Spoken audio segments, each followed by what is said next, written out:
प्रिय विद्यार्थियों, आज का विषय है कवि रसखान। तो आज हम कवि रसखान द्वारा रचित सवैये पढ़ेंगे। तो प्रस्तुत है चौथा सवैया। तो प्रस्तुत सवैये में कृष्ण की बांसुरी की धुन अर्थात कृष्ण की मुरली की धुन और उसकी मनमोहक मुस्कान के अचूक प्रभाव का वर्णन किया गया है कि कृष्ण की बांसुरी की धुन और उनकी मनमोहक मुस्कान इतनी प्रभावशाली है कि गोपियाँ उस मुस्कान को देखकर तथा बांसुरी की धुन को सुनकर वह वश में नहीं रह पाती, गोपियाँ अत्यंत विवश हो जाती हैं। तो गोपियों की इसी विवशता का वर्णन इस चौथे सवैये में किया गया है। तो प्रस्तुत है चौथा सवैया।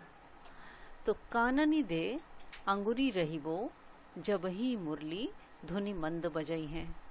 तो एक गोपी अपनी सखी से कहती है, यानी एक गोपी अपनी विवशता प्रकट करते हुए अपनी दूसरी सखी से कहती है कि काननी अर्थात कानों में अंगुरी रहीबो यानी अपनी अंगुली से बंद कर दे, जब ही अर्थात जब मुरली धुनि मंद बजई है, यानी जब कृष्ण मुरली की धुन को मुरली को मंद ध्वनि में बजाएंगे। तो एक गोपी अपनी सखी से कहती है कि जब कृष्ण अपनी बांसुरी को मंद मंद ध्वनि में बजाएंगे तब कोई मेरे कानों को अपनी अंगुली से बंद कर दे, ताकि वह कृष्ण की बांसुरी की मनमोहक धुन मेरे कानों को सुनाई न दे। मोहनी ताननी सो रसखानी अटा चढ़ी गोधन गए हैं तो गए हैं। मोहनी ताननी अर्थात मनमोहक तान में, अटा अर्थात छत पर, गोधन गोचारण के गीत, गोचारण अर्थात गायों को चराते समय गाए जाने वाला गीत। तो गोपी कहती है कि कोई मनमोहक तान में अटा चढ़ी छत पर चढ़कर, तो गोपी कहती है कि कोई छत पर चढ़कर मनमोहक तान में गोचारण के गीत गाए तो गाए, उस गीत का मेरे ऊपर कोई प्रभाव नहीं पड़ेगा। तो एक बार फिर से गोपी कहती है कि मनमोहक छत पर चढ़कर मनमोहक तान में कोई गोचारण के गीत गाए, लेकिन उस गीत का मेरे ऊपर कोई प्रभाव नहीं पड़ेगा। लेकिन टेरी कहो सिगरे ब्रज लोगनी काल्हि को कितनो समझे हैं।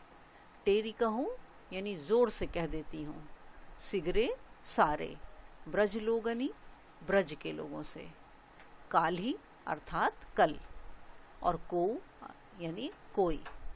तो गोपी कहती है कि मैं सारे ब्रज के लोगों से जोर से कह देती हूँ कि कल कोई मुझे चाहे कितना भी क्यों न समझाए, लेकिन माई री वा मुख की मुस्कानी सम्हारी न जय हैं, न जय हैं, न जय हैं।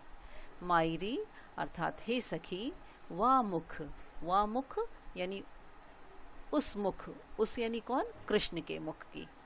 तो गोपी कहती है कि हे सखी, उस कृष्ण के मुख की मनमोहक मुस्कान को देखकर मैं इतनी विवश हो जाती हूँ कि मैं स्वयं को संभाल नहीं सकती। तो अर्थात गोपी कृष्ण की मनमोहक मुस्कान और उनकी बांसुरी की धुन के सामने इतनी विवश है कि वह स्वयं को संभाल नहीं सकती। तो यह था भावार्थ। तो प्रस्तुत सवैये में अनुप्रास अलंकार का अत्यंत सुंदर वर्णन किया गया है। जैसे यहाँ पर है गोधन गए हैं, यहाँ ग की आवृत्ति है, यहाँ पर अनुप्रास अलंकार है। फिर है काल्हि को कितनो, यहाँ पर क की आवृत्ति हुई है, यहाँ पर अनुप्रास अलंकार है। इसी तरह से न जय हैं, ये भी बार आवृत्ति है, यहाँ पर भी अनुप्रास अलंकार है। तो प्रस्तुत सवैये में अनुप्रास अलंकार का अत्यंत सुंदर प्रयोग है।